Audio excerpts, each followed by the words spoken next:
question, we're going to calculate the distance using the formula distance equals speed multiplied by time.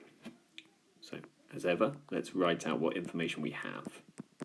So, a cargo plane flies at 280 miles an hour, well, that's the speed, and for 2 hours 36 minutes. So 2 hours, that's the time.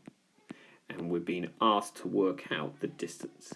Now, as we know, we cannot put in time as hours and minutes. It has to go to decimal time.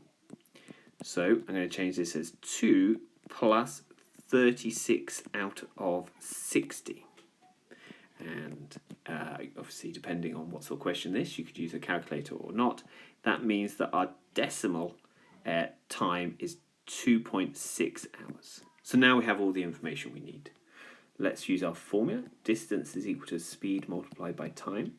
Sub in the values we've got. Well, we don't know distance, so that keeps us d. The speed is 280. The time, the decimal time, is 2.6. And as the numbers on the same side, this is an easy one. I just multiply them together, and I'm going to get 728 miles. So that is how far the plane flew.